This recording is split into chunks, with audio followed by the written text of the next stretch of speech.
really controls the Chinese regime. I'll walk you through the PLA's latest military exercises around Taiwan, how the drills started and why they were suddenly called off. This will give us surprising clues about the real condition of Chinese military and the true state of Xi Jinping's power. It has been 1 month since the rumors first emerged about the purge of the vice chairman He Weidong. Just 1 day ago, the Financial Times, citing 6 sources, confirmed his purge, making it the first time that a major Western media outlet reported on He Weidong's downfall. This once again shows how the rumor mill often leads the mainstream media in predicting shifts in Chinese politics. So never underestimate the power of rumors in Chinese politics. So according to the Financial Times, He Weidong is currently being interrogated by authorities. Meanwhile, Professor Yuan Hongbin, drawing from his own insider sources, has disclosed even more details about He Weidong's situation. All right, so while in detention, according to Professor Yuan, He Weidong reportedly denied all accusations made against him by Miao Hua, the director of the PLA's political work department. To prove his loyalty, he even pinched himself and wrote a blood letter to Xi Jinping. He also vouched for General Lin Xiangyang, commander of the Eastern Theater Command, insisting that General Lin had shown no disloyalty to Xi Jinping either. He Weidong and Lin Xiangyang are the 2 key PLA commanders responsible for overseeing military operations against Taiwan. Their detention and purge have triggered intense speculation about who was actually in charge during the joint military exercise that took place from April 1st to the 2nd, or maybe from the 2nd to the 3rd. So on April 1st, the PLA abruptly announced a large-scale joint military exercise involving the Army, the Navy, Air Force, and the Rocket Force around Taiwan.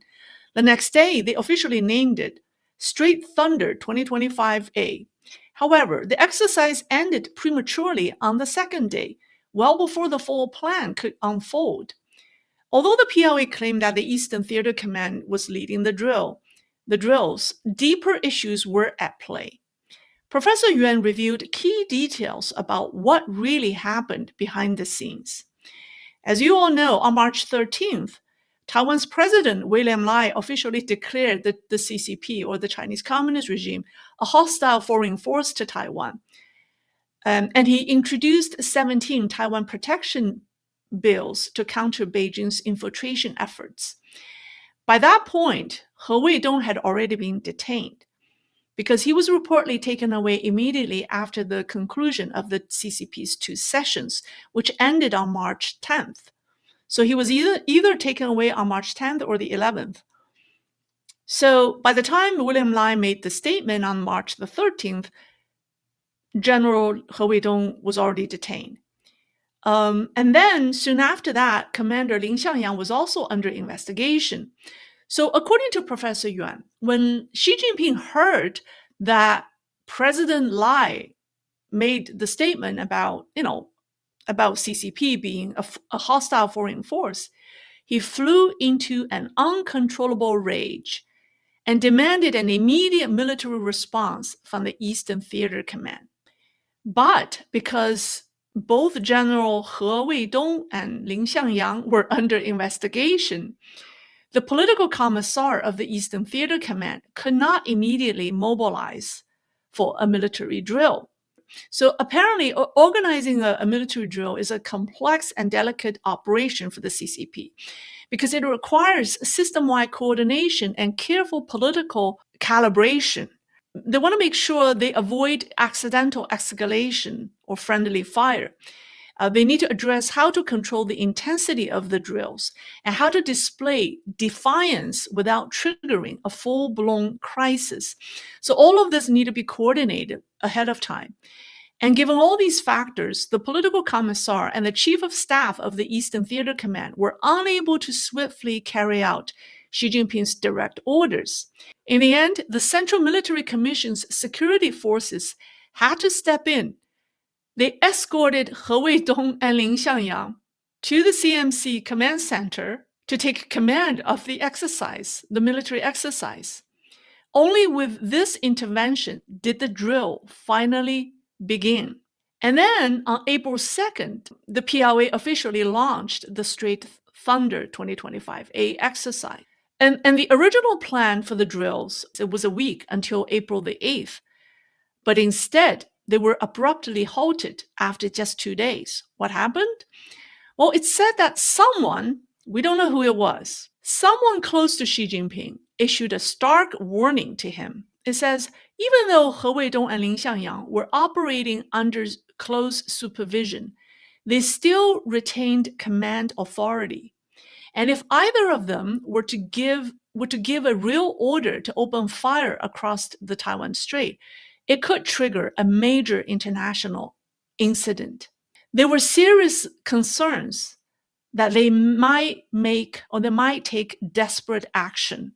So to mitigate this risk, the CCP immediately or abruptly terminated the exercise after just 2 days. So this is the latest information Professor Yuan has obtained, and it says that at this point, it has not been independently verified.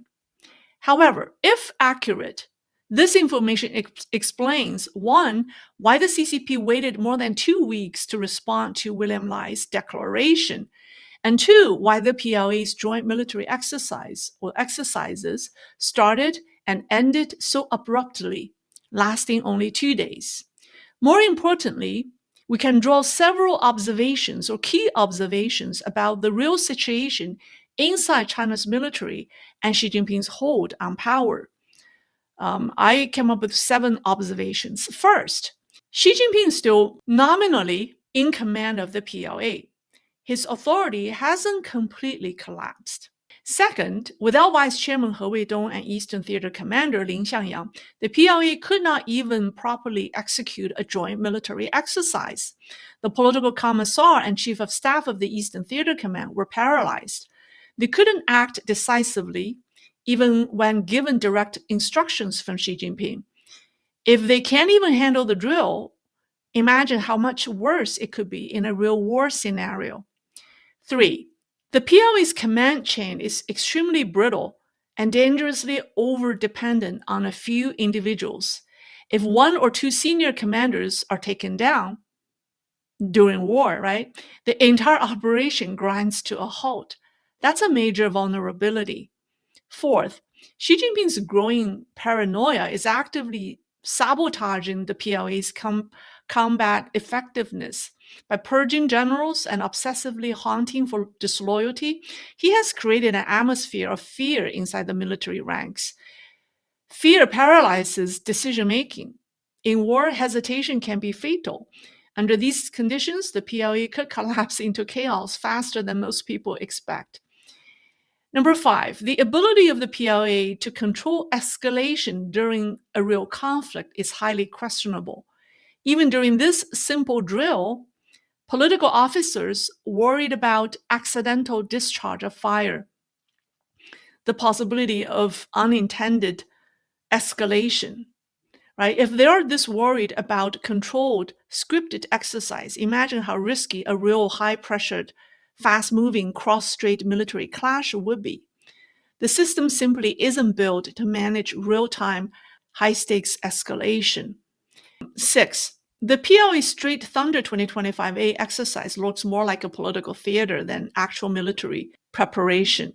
It was clearly intended to show strength to Taiwan, the United States, and Chinese domestic audience as a publicity stunt. Even the military personnel know that, and it's not for real. And finally, the failed drill shows that Xi Jinping's control over the PLA is becoming more fragile, not stronger. Yeah, so yes, he can still bark orders and people still publicly follow him, but underneath, the system is rotting. His grip is increasingly held together by surveillance, purges, and brute fear. There's no genuine loyalty or operational trust, right? So in a prolonged crisis, this fragile control will likely collapse. So in short, the PLA today is a hollow force. So while Xi Jinping still wants to project an image of strength, And while the PLA will continue to stimulate aggressiveness, the reality inside the Chinese military tells a very different story. So right now, the chance for Xi Jinping to launch a real military attack on Taiwan looks very small. Not because he doesn't want to, but because he cannot.